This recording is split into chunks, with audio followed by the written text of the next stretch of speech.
စင်ပြန်ကြီးနဲ့ဂိမ်းမူးတို့ခေါ်ယူခြင်းနေတဲ့ဂျိုကာရက်စ်တွပြောင်းရွှေ့ခြင်းသတ်မှတ်ပေးလိုက်တဲ့ Sporting Lisbon အားလုံးပဲမင်္ဂလာပါစင်ပြန်ကြီးနဲ့ဂိမ်းမူးတို့ဟာလာမယ့်နွေရာသီမှာတိုက်စစ်မိုးတို့မဖြစ်မနေအားပြေးကြမယ့်တင်းတွေဖြစ်ပါတယ်နှစ်ဦးစလုံးကဒီရာသီမှာတိုက်စစ်မိုင်းပုံမှန်ဖို့ရုန်းကန်နေရပြီးဂိုးရဖို့မယိုးမရတွေဖြစ်နေကြတာပါဂိမ်းမူးတို့တိုက်စစ်ကတော့အမိုက်ပြစ်နေပြီးဂိုးသွင်းတို့ကတန်းစင်းစုံကတင်းနေနဲ့အပြိုင်ဖြစ်နေပါတယ်ဖိုင်လန်ကအမိုက်မကျန်းနိုင်ပဲနဲ့ဇရိုက်ဆန်းနေတဲ့ထိုင်ဖြုံးနေသလိုဟာဂျင်ဖိုးချစ်တို့အာမတ်တို့ကလည်းဂိုးသွင်းတဲ့ကစားသမားတွေမဟုတ်တာကြောင့်ဂိမ်းမူးတို့ကဂိုးရဖို့အတွက်ကြောက်ကဲရည်ညစ်တယ်လို့ကိုခက်ခဲနေတာပဲဖြစ်ပါတယ်တင်းကိုနဲ့ဂိုးဖန်တီးပေးမှုတွေကိုလူနိုစီကပဲမျှော်ကိုးနေရပြီးအတော်ဆိုးတဲ့ဘဝကိုရောက်နေကြတာပါဒါပေမဲ့လည်းစင်မြိုင်ကြီးတို့နဲ့မတူတာကဂိမ်းမူးတို့ကလက်ရှိမှာဖလားတစ်လုံးနဲ့လက်တကန်းကွာရောက်နေလို့ပဲဖြစ်ပါတယ်ဒီဘက်မှာတော့စင်မြိုင်ကြီးတို့ကလည်းတိုက်စစ်မိုးတို့အားဖြည့်ဖို့ရာလိုအပ်နေတဲ့တင်းပဲဖြစ်ပါတယ်စင်မြိုင်ကြီးတို့ဒုတိယလိုသုံးထပ်ကွမ်းဖြစ်ပြီးမှတိုက်စစ်မိုးတို့လိုတဲ့ဆိုတာရွှေသဘောတော်ပေါက်သွားခဲ့ပါတယ်လက်ရှိစင်မြိုင်ကြီးတို့ရဲ့တိုက်စစ်ကဂိုးမလိုတဲ့ပွဲတွေဆိုရင်၄-၅ ကိုသွင်းနိုင်တယ်လို့ဂိုးလိုပြီးဆိုရင်ဘာရီတိုင်ပတ်လို့တိုင်ပတ်နေမှမသိဖြစ်နေတာပါဒါအပြင်တိုက်စစ်မိုးမရှိဘဲနဲ့ရာသီဝက်တစ်ခုလုံးနေပါကွင်းလေလူကိုအထောင်တည်းကစားခဲ့ရတဲ့အထိအခြေအနေဆိုးနေပါတယ်ဒါကြောင့်လဲစင်မြိုင်ကြီးတို့ကလာမယ့်နွေရာသီမှာတိုက်စစ်မိုးတို့မဖြစ်မနေခေါ်ယူဖို့စီစဉ်နေပြီးကစားသမားများစွာနဲ့ချိတ်ဆက်နေပါတယ်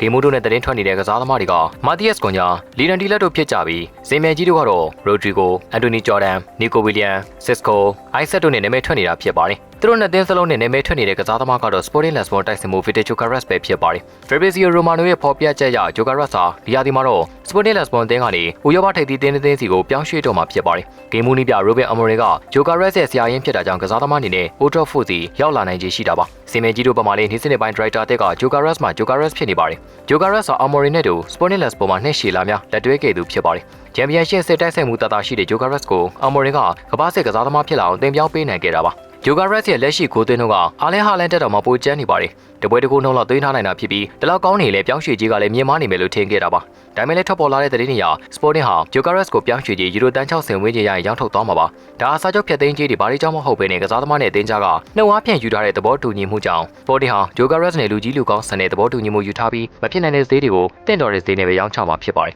ဒါအစင်မြကြီးနဲ့ဂိမ်းမူးတို့နှစ်သင်းသလုံးတက်နိုင်တဲ့ပမာဏပဲဖြစ်ပါတယ်ဂျိုကာရက်စ်ကိုစင်မြကြီးနဲ့ဂိမ်းမူးဘယ်အသင်းရသွားမလဲစောင့်ကြည့်ရမှာပါအဆုံးထိကြည့်ရှုပေးလို့ကျေးဇူးတင်ပါတယ်